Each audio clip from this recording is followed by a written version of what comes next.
Basicamente, escatologia é o estudo das últimas coisas ou dos últimos acontecimentos, como queira. E devo também pontuar que é um tema bastante complicado, que cria muitas divisões e os teólogos não conseguem chegar em uma definição. Por isso, existem as principais escolas ou vertentes teológicas sobre esse tema, sobre a escatologia bíblica. Também é interessante lembrar que no decorrer da história, muitas igrejas se dividiram por essa questão de interpretação sobre o Apocalipse, se ele deveria ser interpretado de forma figurada ou de forma literal. Então, muitas igrejas se dividiram, muitos cristãos, houve muito debate entre os cristãos a respeito desse tema, devido a essas colocações. É um tema realmente que gera muita polêmica e muito debate. As principais correntes ou vertentes escatológicas são pré-milenista histórico ou clássico, segundo, pré-milenista dispensacionalista, amilenista e pós-milenista. Só fazendo um adendo, uma ressalva, que os amilenistas, eles acreditam no milênio. Essa palavra ela não foi cunhada de uma forma correta, pois amilenista, o A é advérbio de negação, não, e milenista, milênio, ou seja, não milênio ou não acredita no milênio, e não é bem verdade, pois os amilenistas, eles acreditam sim no milênio, mas de uma forma diferente. Então, eles acreditam que o termo mais correto seja milenarista. Bom, então vamos pontuar ou destacar aqui as diferenças entre pré-milenista histórico, pré-milenista dispensacionalista, amilenista ou milenarista e pós-milenistas.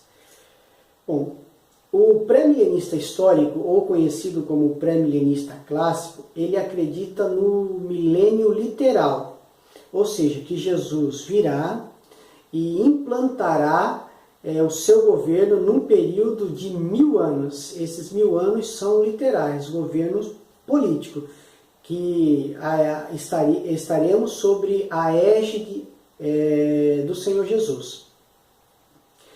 Outro ponto é que os pré-milenistas históricos, eles não são pré-tribulacionistas, ou seja, eles não acreditam que Jesus arrebatará a igreja antes da tribulação. Logo, os pré-milenistas históricos, eles são pós-tribulacionistas. Eles acreditam que Jesus voltará e implantará o milênio depois da tribulação, ou seja, a igreja passará pelo período da tribulação. O que difere dos pré-milenistas dispensacionalistas, que têm como bandeira a igreja ser arrebatada antes da tribulação. E realmente os dispensacionalistas, eles creem que Jesus realmente arrebatará a igreja antes da tribulação, enquanto a igreja estiver com o Senhor nos ares, nos céus, participando do tribunal de Cristo e logo após adentrando as bodas do Cordeiro, durante 7 anos, que é a última semana de Daniel, como diz lá em Daniel capítulo 9, versículo 27, a última semana será o governo, o domínio do anticristo. Então, eles fazem essa distinção entre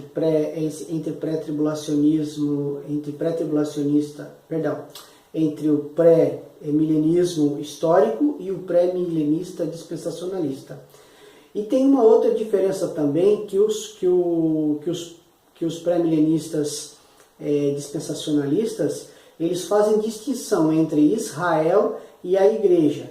E os pré-milenistas dispensacionalistas, eles não fazem essa divisão, essa dicotomia entre Israel e a igreja. Já os amilenistas, eles entendem, eles acreditam que nós já vivemos o milênio. Que esse milênio ele não é literal um período de 1000 anos, mas sim é uma forma de expressão, uma linguagem de expressão que representa um período longo.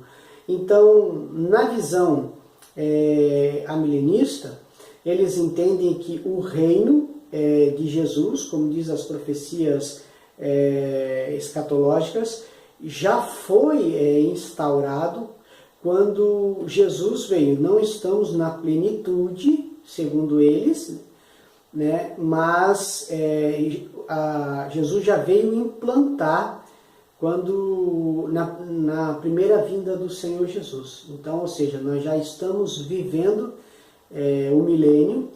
Segundo os amilenistas, Satanás ele já está preso, pois a igreja consegue desenvolver a ministração, a pregação do Evangelho, e o Senhor Jesus voltará para instaurar o estado eterno. Bom, e o último dessa lista, que é o pós-milenista, ele tem uma posição bem parecida com os amilenistas. Porém, ele acredita que já estamos vivendo o milênio, porém a igreja ela dominará todo o mundo, ou seja, o evangelho será difundido em todo o mundo, e quase que todo mundo se converteria ou irão se converter ao cristianismo, ou seja, aceitarão Jesus. Claro que nem todos, mas a grande maioria dos habitantes do planeta, da Terra, aceitarão e reconhecerão Jesus. Algo que é um pouco complicado de entender, pois assim nós teríamos um mundo praticamente todo convertido e com menos problemas. E na verdade o que a maioria interpreta é que ao chegar próximo da vinda do Senhor Jesus, as coisas se complicarão, ficarão um pouco mais complicadas. Bom, isso basicamente é uma definição simples, né, sumariada dessas 4 posições. No vídeo número 2, eu estaria explicando as posições teológicas, as fundamentações, praticamente o período que surgiu essa escola ou essa vertente, quem foi o responsável que sistematizou essa vertente ou essa corrente escatológica. Então, você pode esperar que haverá o vídeo ainda número 2, número 3, número 4, número 5, porque como são quatro vertentes, 4 escolas principais, então nos próximos vídeos eu farei um tema de cada uma, pré-milenista histórico ou clássico, e explicando os pós e contras e os fundamentos de cada um, do pré-milenista dispensacionalista, do amilenista e do pós-tribulacionista. Quem são as principais vertentes que defendem esses métodos? Por exemplo, a Igreja Presbiteriana, a Igreja Batista Tradicional e os Pentecostais. Se esse vídeo lhe ajudou a entender um pouco sobre as diversas correntes e vertentes escatológicas, deixe sua curtida, deixe aqui a sua opinião nos comentários. Eu estarei respondendo todas as perguntas e dúvidas que, se porventura houver. Nos vemos no próximo vídeo e até mais.